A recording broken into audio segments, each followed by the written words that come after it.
Ladies and gentlemen, this is your host speaking. On behalf of the Turing Podcast, I would like to welcome you aboard this non-stop service talking up Project Bluebird. Our flight time is expected to be around 45 minutes.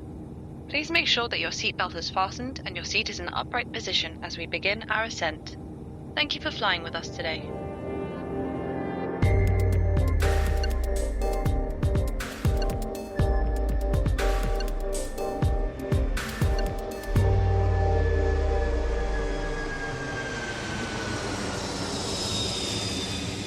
Imagine you're sitting in a plane, hopefully relaxed, looking out the window. What remains totally invisible to you is this high-stakes game of 3D chess that is happening all around you and your aircraft. This is a fluid puzzle which is managed by air traffic control officers, or ATCOs, in real time under zero-fail parameters. However, year over year, there are increasing volumes of air traffic, not just planes, but drones, vertical landing, and the need to reduce emissions, so we can't just put planes in holding patterns going round and round. We're perhaps reaching the limits of the human cognitive load. This is where Bluebird comes in. It's a multi-year partnership between the Alan Turing Institute, NATS, the UK's leading provider of air traffic control services, and the University of Exeter. They are tackling the hardest problem in aviation at the moment in one of the most safety-critical environments. I'm your host, Amelia Jabry, and thankfully I have with me today Ben Carvell. Hi, Amelia. Yeah, hi, everyone. I'm Ben Carvell. I am an aviation researcher, and I've been the lead on AI agent design on Project Bluebird for the last 5 years. And our guest today is Andrew Pace, or Andy. Hi, Andy Pace. I've been an ATCO for 28 years, ATCO Air Traffic Control Officer. It takes about 3 years to train, so I've been an operational ATCO for about 25 years. And I work in the terminal airspace in and around London, which is the dense bit close to the big airports in the southeast of England. I've got a history with NATSO of working with their research and development projects, and most recently, I'm lending some support to Bluebird. What I understand about AI has only been gained by osmosis. I understand air traffic control mostly. It's great to have you because then we have me, a generalist, an AI expert, Ben, and you, who's an air traffic control expert. And talking of, let's just maybe get a few acronyms out of the way, because on this podcast today, you might hear the word ATCO quite a lot. So could you explain what we're talking about? It's ATCO, Air Traffic Control Officer, and fundamentally what that means is I'm licensed and authorised to control the planes within UK airspace. So we're regulated by the Civil Aviation Authority, and I am an air traffic controller. We often call ourselves controllers, but ATCO is the official title. Okay, so if you hear ATCO today, that's what we're talking about. If you're a long-time listener of the Turing Podcast, you might remember that we first spoke to the Bluebird team back in 2020 when NATS first gave the green light for this partnership, and they were just exploring what's possible. We then checked back in for a midpoint update in 2024. Today, in 2026, we're seeing how far we have come as a result of years of collaboration and experimentation. First, we'd like to demystify what is an ATCO and what do you do, and what does the day-to-day look like? Okay, interesting. 30-mile run. Are you a runner? Yeah, I am. Yeah. Oh, very cool. Okay, so air traffic control is famously a high-pressure environment. I would hesitate to say stressful, but it is quite intense when you're operating. Fundamentally, air traffic control is very straightforward. If you take one plane, and you consider one plane, we're talking about commercial aviation, the traveling public, then the objective is to get the plane from its departure point to its destination as quickly as possible. And as an air traffic controller, you don't really have to do very much because it's already getting there as quickly as possible, that being the business model. If you wanted to get there slowly, you take a boat. So the plane is already flying pretty much in a straight line to its destination and pretty much as fast as possible. If you then take a second plane, exactly the same applies to that second plane, but you have to make sure it doesn't hit the first one. And that's where an air traffic controller comes in, because if you take 1,000 planes, then we're making sure that they all miss one another. And within that, we only have 3 axes of control. You can turn a plane left or right, you can make it go up or down, and you can slow it down. And that's pretty much what air traffic controllers have to do. I simply have to make the planes miss whilst not compromising their route direct objectives as much as possible. So I can work on up to 6 different radar positions, but it's within one single sector group. It's called TC South, Terminal Control South, and other people are qualified on different sectors. And just what is a sector? A sector. Okay, a sector is a piece of airspace which is defined geographically, horizontally and vertically. So it has limits of airspace in the geographical area, there are limits, and then the vertical area, there's limits. So there can be adjacent sectors above me and either side of me and perhaps even below me. Not all airspace in the UK is controlled, which means that there are also bases of controlled airspace. And below that, if you were flying a private plane and you wanted to, you could go and fly around without talking to anybody. And for the listeners, you're sitting down at your control center. What's in front of you? What's the side of you? What's around you? The main thing that you would notice if you came and sat with me on a control position would be the radar display. Now, that's the classic thing with the blips on it. The blips move every 4 seconds, so the radars rotate, and every 4 seconds we get an updated picture. So it appears that the blips move very slowly, but of course they're moving at close to 500 miles an hour. Around the radar display, you've got lots of other screens which are giving you pieces of information like what the weather is doing, what's departing nearby airfields. Underneath the radar display, I've got my flight data, which is where I'm making my clearance inputs. So when I give an aircraft a vertical or a horizontal clearance, I have to tell the system that I've done that. I've also got a communications panel, so that's where I make the radio transmissions to the pilots, and it's also what I use for my telephone calls to anybody who's adjacent to me. And I read that there are specific parameters that you can't cross as well within that safety margin. So we have separation minima, so you have to achieve certain minima, and typically we use 1,000 feet vertically, which means that planes are 1,000 feet apart if they're on top of one another, and 5 miles generally speaking, horizontally. So if you pass another plane at the same level, you will be at least 5 miles apart from that. Okay. And within that as well, and I think it's important to note, before we go into Bluebird, that air traffic controllers have a legal and moral responsibility. So there's quite a lot of trust on you and burden on you to make sure that all these decisions are correct when escorting planes. Completely. It took me 3 years to qualify. The success rate, if you apply to air traffic control, is incredibly low. So I think it takes about 1,000 applicants to get one air traffic controller, and then there's fairly high failure rate when you go through the college. You're trained to a very high standard, and quite rightly. And yeah, you take on a responsibility to make sure that you adhere to the requirements of the job, and rightly. It's worth mentioning that we're still surprisingly analog, although we're talking about AI and Bluebird here today. The operation only recently, in my environment, only recently moved away from a paper-based flight progress strip. So I was literally writing on pieces of paper which represent my aircraft until about 5 years ago. Wow. I still use voice communications as the sole method of giving pilots instructions to move the aircraft. So if I want them to turn or climb or descend or decelerate, I'll tell them verbally to do this. So it's still a surprisingly analog environment that we're working in, but we're embracing future technologies and we're doing the research into the art of what might be possible. Yeah, I think this leads us onto a good segue from analog to now digitized to Bluebird. What is Bluebird, Ben?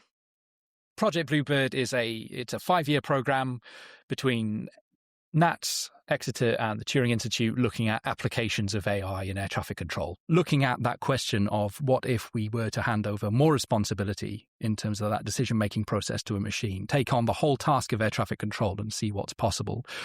I think it's quite stark if you look at where we were when we began some of this work compared to where we are now in terms of how much people understand about AI, how much they interact with it in their daily lives. That environment has completely changed. And so I think it was a timely thing that we began this work to start asking some of those questions about what the future could look like for air traffic control. And what were the main themes to Bluebird's research, Ben? So we've addressed that through a program formed under 3 main themes of research. So the first one is about constructing a digital twin, which is a term I'm sure many people will be familiar with, but for those who aren't, it's essentially just a simulator that we pipe as much real-world data into it as we can and get it as close as we can to the real world.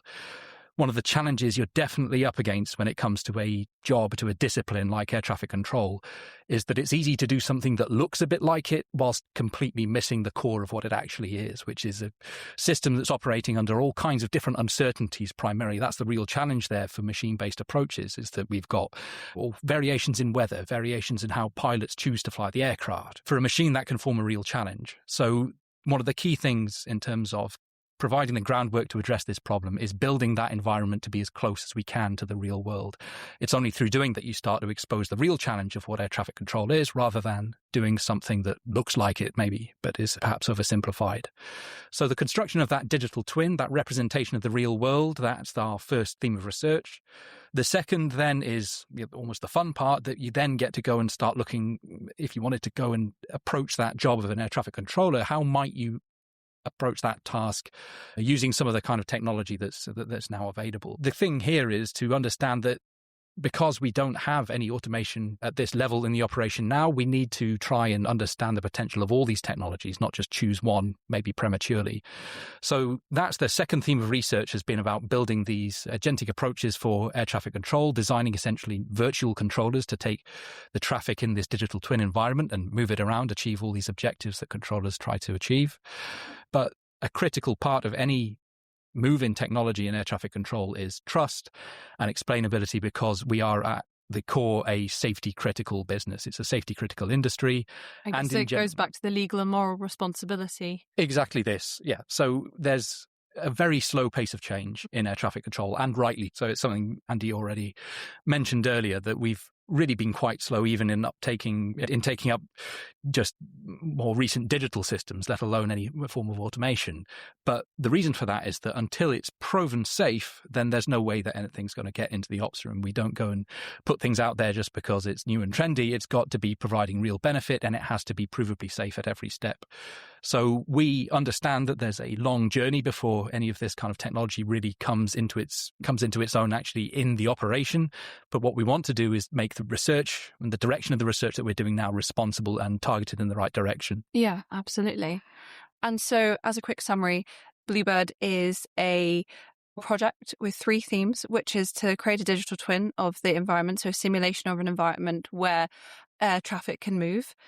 The second theme is how you might approach this using virtual controllers, which will assist air traffic control officers in day-to-day activities. And the third one, and looking the most vital part of this, is the trust and explainability within the operation. And so that as a whole comprises Bluebird, which I think that's really important as we delve deeper into it. So let's talk about the science first. And this is at the edges of my knowledge, but Bluebird is based on physics-informed machine learning, or PML. So why were we using this? So this is about that core question that I mentioned earlier in terms of accurately representing the environment that we're working in. So we have the advantage at NATS of having a whole host of data that we can draw on from the past 10 years. All of that gives us really vital information about how aircraft perform, what we can expect out of the operation on a day-to-day basis that helps us to build that environment to be closer to reality. So this is where that side of the science comes in, that what we want to do is not rely entirely on that data, but use some of the physics models of how aircraft behave, how the weather systems operate, the wind, all of these elements that we need to model. We need to use a foundation of logic and then build upon that with the data that we've got. So that's a huge amount of work has gone into that, underlying the environment we're working in. And then the other side of it then is the technologies that we've been exploring with the agents. And so I think I've mentioned these different families previously. So we've done rules-based approaches. So essentially just large tables of if this, then that type rules. This is very explainable and it's quick to write, because you can literally go into the code base of an agent and find out exactly what's triggering what behavior at what time. And it means that if you want to go and encode behaviors in a way that seems operationally realistic, then we can go and we can consult with the experts, with people like Andy, work out the kind of maneuvers and techniques that they're applying and write those down in code. The challenge with that is the ability to respond to unseen situations. Yeah, Right. so I was going to ask, how do you deal with variations? I think it was called in your paper epistemic uncertainty. So dealing with luggage weight, wind variations, pilot slight delay in execution, the kind of wilder factors. Yeah, so the situations are very variable, and you'd never see the same thing twice when you're sat in the ops room. You get general flows of traffic, which might be similar, but we need to be able to respond to change, respond to things which are outside what we've seen before.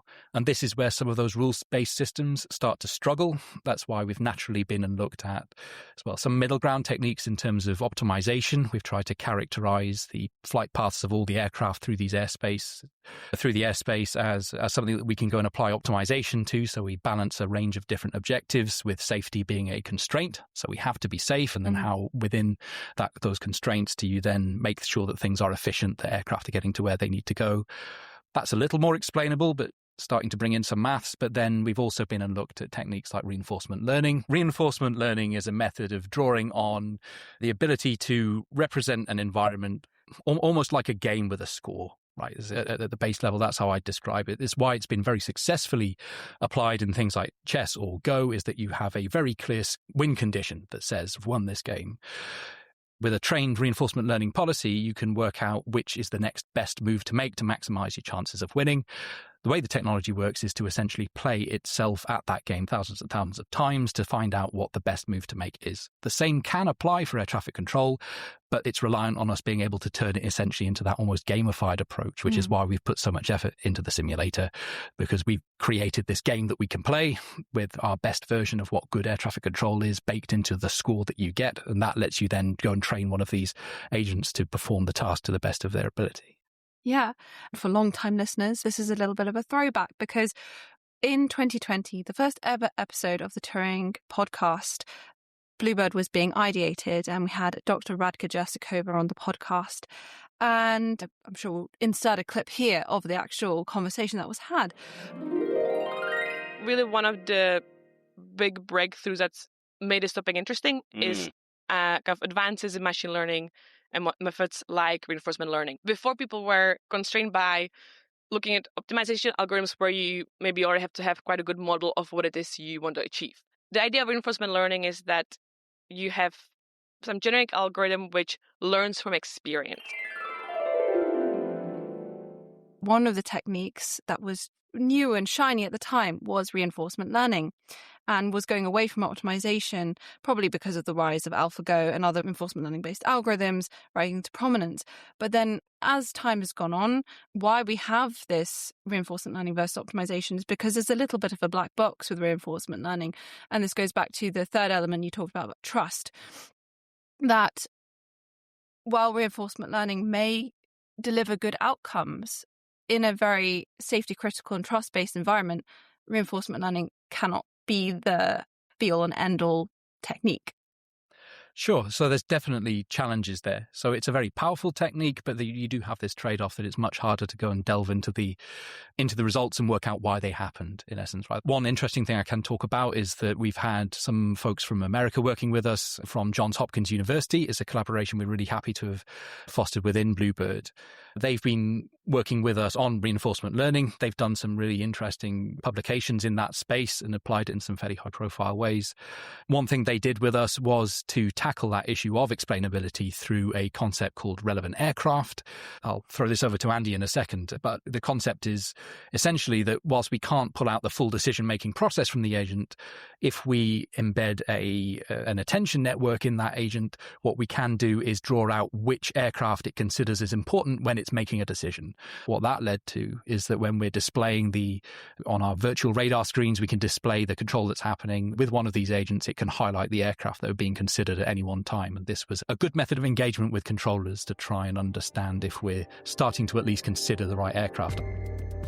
If we were able to pause a radar display, which of course you can't do in real time, but we can do when we're working in a laboratory environment, and ask an air traffic controller to tell you which aircraft are relevant to an individual selected aircraft, they will be able to explain to you fairly quickly which are the relevant aircraft to that individual flight.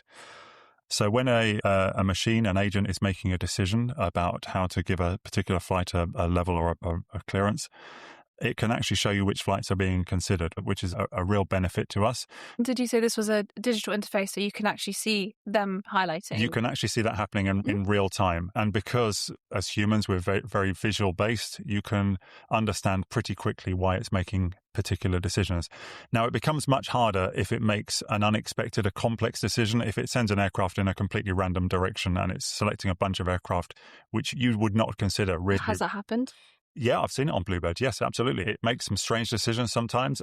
We need to drill down into that and actually understand what's going on. The difficulty here is the speed at which we're playing the air traffic control game. So in a live environment, if two aircraft are head on at close to 1,000 miles an hour, then actually you only have a few seconds to interrogate and interpret the decision. And so you don't have a great deal of thinking time. You need to be able to understand quickly what's going on. And therein lies the challenge for Bluebird. Yeah. And earlier we were chatting about relevant traffic, and I think that was something that could quite exemplify how you would help train the model. Could you go into that a little bit more? So relevant traffic are aircraft which are relevant to the particular flight at any one time. It's good for simple scenarios, much more difficult for complicated scenarios, I would say, unless you can see how exactly the situation is going to play out and how the agent is thinking. And we do have an agent which is able to show you the proposed trajectories of multiple flights. However, as a human, one of the limitations is that to interrogate all of that information, it takes more time than I have at my disposal, because by the time it's proposed this instruction, it's ready to move on to the next instruction, and I haven't yet had time to decide whether or not that's a reasonable execution of the situation or not.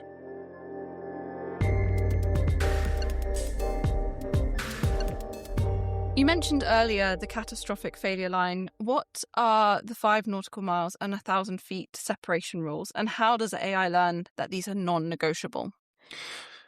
This is an interesting one, because I used to think that they were non-negotiable as well. When I first started on Bluebird, I thought I'm going to explain to these academics and experts why we must not breach 5 miles and 1,000 feet, because those are the minima as laid down by regulator. It's my bread and butter. It's what I adhere to the whole time, and it's absolutely my objective. So why should it not be an objective of an agent?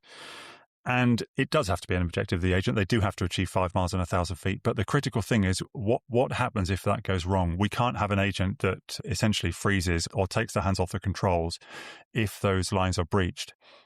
Now, if you were to fly on a plane between here and New York and you were 4.9 miles away from all other aircraft horizontally, it wouldn't do much for your passenger experience. It would pretty much be the same flight. You won't really notice that you're 4.9 rather than 5 miles away from the adjacent aircraft. However, mid-air collisions tend to be quite bad for passenger comfort. And so it's really important that the agent understands that if they lose separation, perhaps through no fault of their own, it doesn't necessarily need to be a controller mistake. So the agent will need to understand how to respond to a sudden loss of separation. And therefore, the point of collision is the catastrophically bad situation that must be avoided at all costs. And the separation minima, 5 miles and 1,000 feet, are objectives, which it has to aim to achieve, but it also mustn't freeze if it all goes wrong. And I guess what's really interesting about Bluebird compared to potentially other AI models and other AI projects we've had on the podcast is that there's a real interfacing with not just the outcome of a decision, but actually the logic that makes up this decision. On previous episodes of the podcast, we've talked about genetic algorithms and looking at like the best and optimum route for shipping. But within that, there hasn't been an interrogation of why the ship has to be there, only that the ship has to take the most sustainable route, because I guess the speeds are much slower and there is a lot more space out in the ocean. And Bluebird is very unique in terms of that it's interfacing in real time with air traffic controllers. And again, going back to this trust issue. The reason that the explanations becomes so important is that there is this significant element of uncertainty in air traffic control about in terms of what those situations are going to look like on a day-to-day basis, such that you can't guarantee that the things that you see when you sit down at the seat is going to be something you've necessarily seen before. So on the situations where we've sat there with an agent and it's described the logic that it's applying, or at least tried to provide some justification of why certain things are happening, if that maps to a logical approach to the air traffic control problem, then we have some faith that when something comes along that hasn't been seen before, you're going to get reasonable behavior. Whereas if we don't have that understanding, then I think that element of trust disappears. It is quite similar to the way that we build up trust in trainees when we're going through the training process. We know that they're going to have to deal with it on their own at some point. The thing that gives you faith is when they can correctly articulate to you why they're making the decisions that they're making, not just the outcome of what they're doing. I had an interesting observation only a few days ago when I watched a student sit in their final exam. And as you would probably expect in air traffic control, when you're ready to sit the final exam, you're pretty much given completely free rein to do as you wish. Now, what happens is an examiner sits there and they have override capability from the person sitting their final exam. But essentially, unless that student, and they're still a student until the end of the day, unless that student makes a safety error, the examiner is not really entitled to question or intervene. They're simply there to observe and make a safety assessment of every individual clearance to make sure that it's safe, that it's robust. And I think there's a good comparison to be made there to an AI agent, which we allow to start controlling, which is that as a human observer, all we're doing is making sure that individual clearances are safe. And unless it's fundamentally problematic, we don't necessarily have to override it. We can simply watch it carry on with the job. I think that's one of the ones where you get into quite interesting situations sometimes where we know the basics of how things are meant to be done and we're doing it against a very sort of early stage curriculum. But then there are certain places where machines excel compared to where a basic trainee might be at that point, where you do get into more challenging conversations around judgments being made from whichever technique we're applying, which do pan out to be correct. You can see that a judgment's been made and things stay safe. But against the very black and white kind of rules that you start to embed to train people, you maybe be measured as failing. What does the curriculum look like for a machine might be a different question. So that's one that we have led into. We start to try and edge into, is to understand where are these training structures that we've got in place there to help people, and where is it there to train real fundamentals of air traffic control, and can we distill those out for the machine? I like that quote of what does a curriculum look like for a machine. I feel like that's a large question, not just asked here, but asked everywhere. I just want to, because we went straight into the more operational stuff in discussing with you, but I guess I want to hear more about your journey, Andy, of how were you brought on to Bluebird, and how do you feel as an air traffic controller working with a technology that is a huge tool to assist you? I feel quite passionately about the advance of technology, and I'm frustrated that we're still working in a relatively analog environment. And I think there's a lot of potential for tool support for air traffic controllers. Now, it's difficult to imagine going forward how AI might offer us those tool support, and I'm excited to see what the possibilities are. But there's going to be a tension that exists between a well-trained AI that can come up with a decent proposal for the sector that perhaps I'm implementing, because it needs to be very robust for me to be able to want to use it. As you would expect in air traffic control, tools have to be incredibly well crafted for an ATCO to want to use them. And if they're not, if they're less than 95% good, then I'll probably just ignore it, because I can do much better just using my own judgment and cognitive capabilities.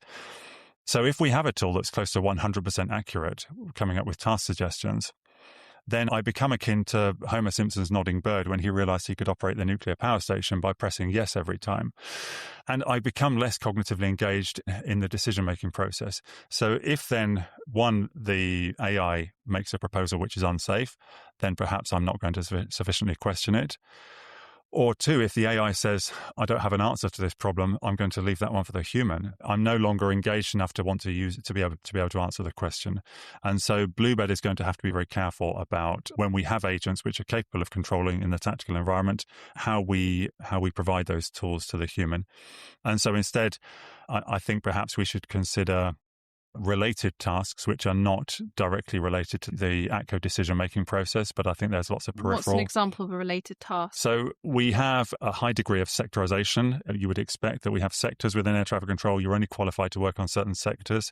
And at the sector boundary, when an aircraft reaches the edge of my sector, I have to agree the transfer conditions to the receiving sector. It's a process which we call coordination. And the transfer condition to receiving sector, for in layman's terms, is that just going to another air traffic controller? Their zone. Yeah, correct. Yeah. Okay. So if I'm offering an aircraft to you, then I can offer it at a level, at a certain route, and perhaps even with speed conditions associated, my three control axes again. But essentially, I think we could have an AI which is undertaking those sector boundary coordinations on our behalf. And it's one of the sort of housekeeping tasks, which is not directly air traffic control, and yet nonetheless, it's fundamentally important. It's a robust part of the infrastructure.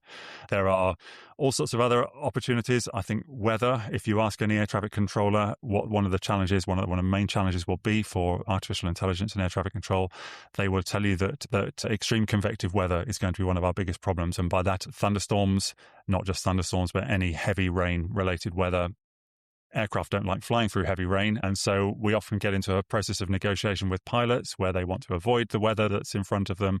It's a lot of toing and froing, and the complexity, the uncertainty problem that Ben talked about earlier now is multiplied many times, because you now have uncertainty of all the air traffic, but you now have uncertainty of weather, and weather is notoriously uncertain.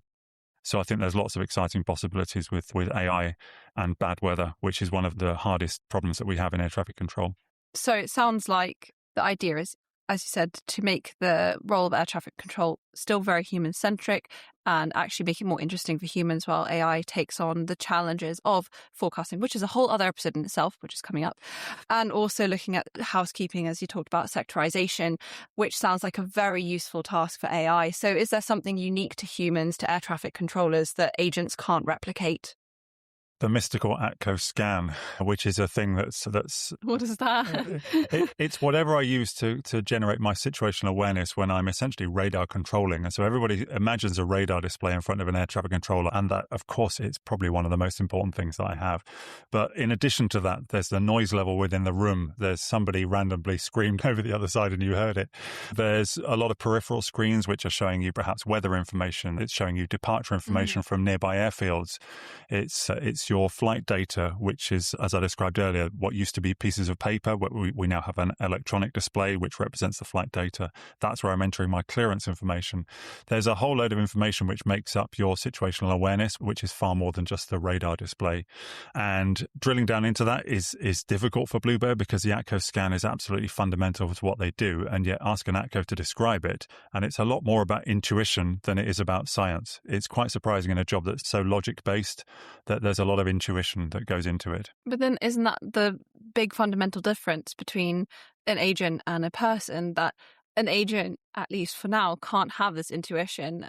Absolutely. And it's a frustration of mine with being an air traffic controller that I can't verbalize to Bluebird, at least not in a way that satisfies me or them, exactly why I'm making decisions which to me seem entirely logical, but nonetheless are very difficult to code, because there are so many subtleties which enter into air traffic control, which I suppose is what makes the job skilled in the first place and why it takes such a long time to train to become an air traffic controller, because there's a lot more that goes into it than the simple up, down, left, right that I described earlier.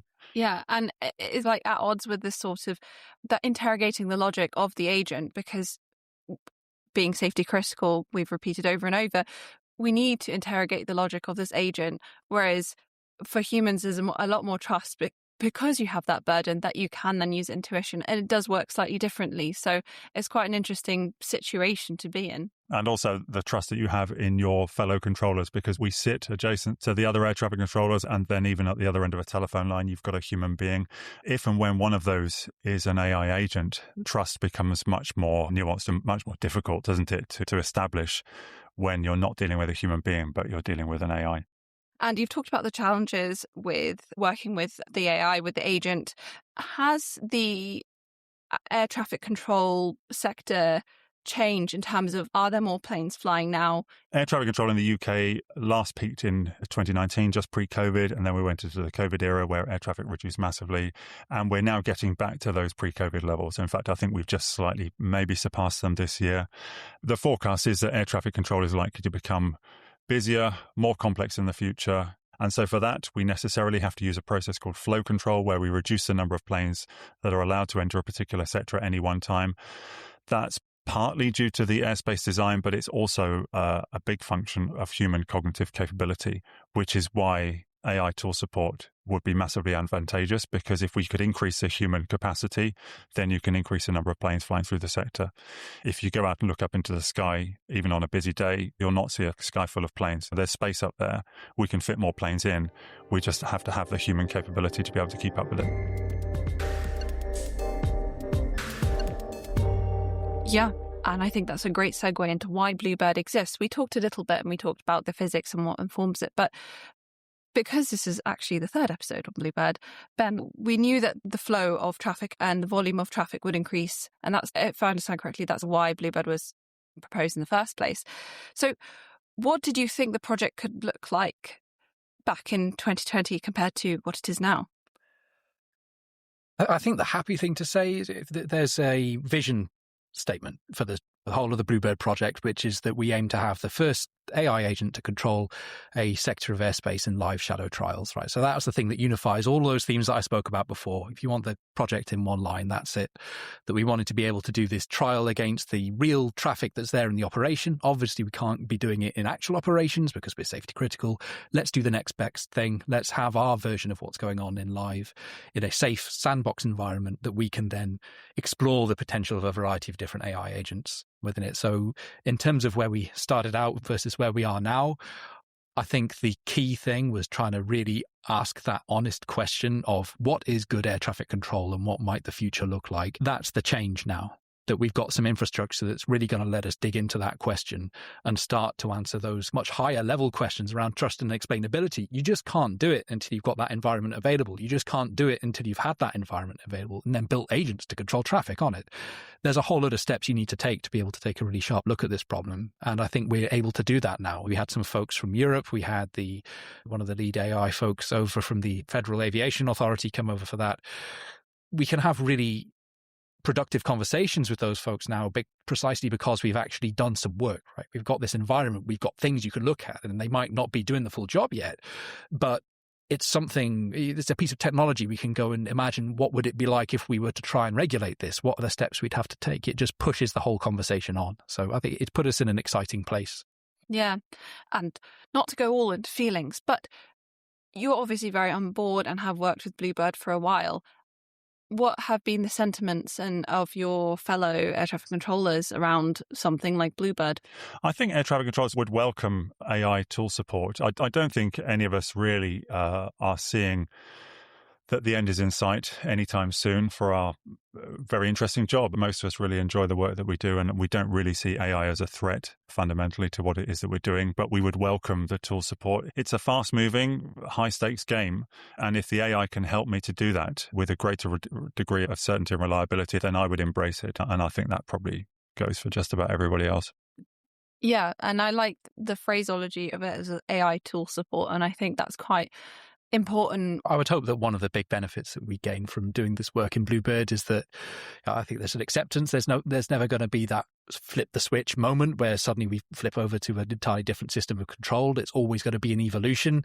But in the past, when we have managed to push past that boundary and build something to a quality where it's suitable for supporting the operation, it has made a big difference. It is a really tough job. I think Andy's made that clear. I know he's quite modest with it sometimes, but the acceptance rate, the pass rate is low for a reason, because it's all incredibly safety critical. It's a tough method of operation, and it's a really skilled job that these folks do. So providing support to that's it has to be one of the core goals of the work we do here. And so looking ahead, looking beyond where we are currently in Bluebird, I think that's definitely going to be a common theme, that we want to understand how best to support these folks, because traffic is going up. We already talked about the airspace getting more crowded with drones and air taxis. So I have a philosophical question. Are humans the ultimate guarantor of safety, or is our cognitive limit the ceiling for system efficiency? So there's a fictional airspace that we've created within Bluebird, and it's a very simple sector which is in the shape of an X. So you can visually imagine you come in at one of the 4 points of the X and you have to go out at one of the other points. And Bluebird created this as a sort of gamified version of ATC, with the only rules being that you're not allowed to leave the controlled airspace, in inverted commas, which is the sector. You have to maintain separation between all of the aircraft with the rules that I described earlier, 5 miles and 1,000 feet. And you must achieve the objective exit level by the exit point. And those are the only 3 rules. And if you had an interface here, you could play the game. And novices tend to tap out after a couple of minutes because they don't really understand what's going on in the first place, and you don't really understand how to do air traffic. Now, if an air traffic controller were to have a go at it, as you would expect, they can play the game for about 5 minutes. Now, Bluebird set this game up, and I think it was programmed to be infinite, but actually it had a 4-hour time limit on it. I think it expired after 4 hours, and gradually the number of aircraft which entered the sector increased and increased. Now, the AI agent, which is called Falcon, a couple of years ago was recorded playing this game, and they left it alone for 4 hours. And eventually what happened after 4 hours is it ran out of planes, that the game was not programmed to be infinite. Eventually, it just expired, and Falcon had kept the game running for 4 hours when an air traffic controller tapped out after 10 minutes. Beat the game. Now, if it basically finished air traffic, right, completed it, mate. Now, if you were to have a freeze frame or even just watch the game in repeat time and have a look in the middle of it, as an air traffic controller, I have not got the first idea what's going on in that sector. At its peak, there's no way I could control that number of aircraft simultaneously, and yet Falcon was able to keep them all apart. It didn't lose separation. It didn't leave controlled airspace. It achieved all the exit levels. So then the philosophical question that you asked is, if I was a passenger within that fictional sector on one of those planes, would I want it controlled by a human or by an AI? Now, I will choose AI every single time because a human control is just going to have a loss of separation there. There's no way they can keep all those planes apart. And of course, we can regulate that. We can restrict the number of planes coming into the sector. But if the air traffic continues to grow, then I predict in not too many years' time, we'll need AI to keep us on the right tracks, to keep the human capable of separating that many planes simultaneously. It's a lot to think about, but hopefully, and currently we don't have that complicated airspace. So this is a few years out yet. And then another philosophical question for you, Andy, because why not? If we strictly limit the AI to human-like behavior for safety, are we missing out on a Move 37 moment where AI discovers a more efficient way to design our airspace? We've touched on Falcon, but... We mentioned it earlier, didn't we? So Move 37 is where the AlphaGo was playing the game, and it made a move which was so improbable that a human almost certainly wouldn't have done it. And there's an analogy there to air traffic control, because if we necessarily limit an AI agent to restrict its creativity, which is going to be necessary if I'm observing it or if I'm allowing it to be a task driver, then we miss out on those opportunities for it to teach us a new way to play the air traffic control game. And that would be a shame, wouldn't it? So we don't want to miss those opportunities. And therefore, we need to have a safe simulator environment, and we come back to the digital twin, where the agent can play with air traffic control that's as good as if it were real, and perhaps teach us different ways to play the game. Yeah, so there's a possibility that the whole sector could look different, or the sectors could look different. Absolutely, yeah. And I guess a last point on the opportunity for discovery. This is a conversation that has actually come up a couple of times now, and the most recent time with me was I was at AI for Science event, which was an event run by the Turing, and we had people from different sectors. We had astrophysics, energy, materials, weather and climate, and we're talking about the opportunity for discovery. And I think it's the opportunity for discovery with the AI is a double-edged sword, because Andy, you were talking about letting it run free. We can, and having this Move 37 moment of something a human just couldn't or wouldn't think of. But on the other hand, we had this conversation specifically in astrophysics. I think pulsars were discovered very randomly with a tool that wasn't supposed to detect pulsars. That was discovered through human error in a way that, if an AI is trained on an environment, it could smooth those errors and potentially limit discovery. So there's also that kind of double-edged sword for discovery with an AI. To riff off that a little bit, there's that concept of dual use. You're speaking about pulsars being discovered by a process designed to do something else. It is one of the use cases that we've got for this, that we don't want to be constrained by current controller behaviors, but then by linking ourselves up with the way that controllers are trained now with our best understanding of how things are operating, what it can give us is potentially a model of a controller that we could then use to discover other things, right? I think it's one of the more interesting potentials for this, that if we can get to even a sort of a good basic standard of control, what you've then got is, rather than this digital twin of just the environment, you've got a digital twin of the environment and the controllers inside it, and then you can play around with a variety of different sort of future control methods or airspace designs, whatever it is that you want to look at, and have some idea of how that might pan out without having to run hundreds of hours with real operational controllers who are very expensive to bring along for that kind of thing. Best if you can do it in a simulated environment. Worth every penny, Ben. Oh, definitely. Just one of the potential ways we could use the research. How have you found the collaboration between, we've mentioned lots of partners on the show, so NATS, Turing, Exeter University, and obviously the air traffic controllers. How has that collaboration been? That's quite a lot of people. It's a huge effort to coordinate a program like this, and it is so worth it.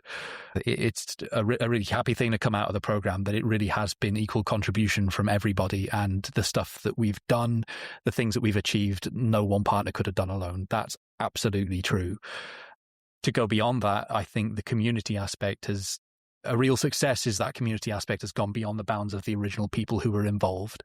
So there's a whole range of other universities that we've had placement students in from throughout the life of the program. We've had folks on board. We've had some neurodiverse outreach schemes where we've had folks come and join the program. That's been fantastic.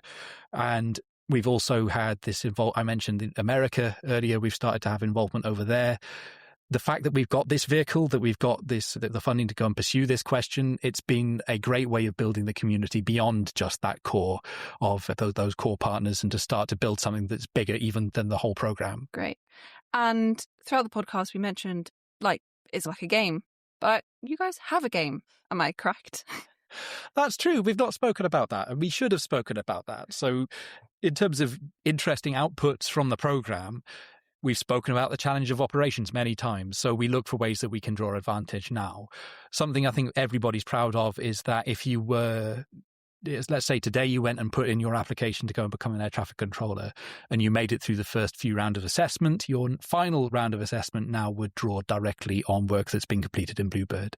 Because what you do, you'd go, and it's all online now, so it's all cloud-based, but you would go and do essentially your first day in the seat on an air traffic control simulator now as part of the acceptance process, and that's done using a version of the digital twin that's been built in Bluebird with some simplified airspace, and you'd go and have your first go at doing air traffic control on there. We're going to be submitting that to a major computer science competition, open competition, for people to come and essentially have a go at building their own agents. So that's another nice crossover. So we've got this very simplified game that the trainees are playing, and then that same game is now going to be played by trainee agents, if you like. So thank you, Andy, and thank you, Ben. It's been a pleasure to have you on the podcast today. Yeah, thanks so much, Amelia. Thanks for having us. Thanks. It's been great fun. I really enjoyed it. It's been an absolute pleasure to find out and have basically this 6-year check-in, because the guests on the 2020 episode were flirting with the idea of a partnership with NATS, and now it's a fully fledged with also, as said, Exeter and the Turing as well. So that is amazing. Where can people learn more about Bluebird? Best place to go would be to the Turing webpage. I think we've got plenty of links on there there's a summary of what the program's about, so you can learn a bit more about who we are, who's involved, and what our aims and objectives have been. There's also some links to publications on there, so anybody who's interested in the science behind this, definitely go and have a look there. I believe all the publications we've put out of the program so far are listed on there. Thank you for listening to the Turing Podcast. As Ben said, you can find out more about Project Bluebird on our website, which is turing.ac.uk. If you can't get enough of this podcast, you can find our other episodes on the website or wherever you get your podcasts. And if you want to get in touch, email us at podcast@turing.ac.uk. Catch you next time, and safe flying.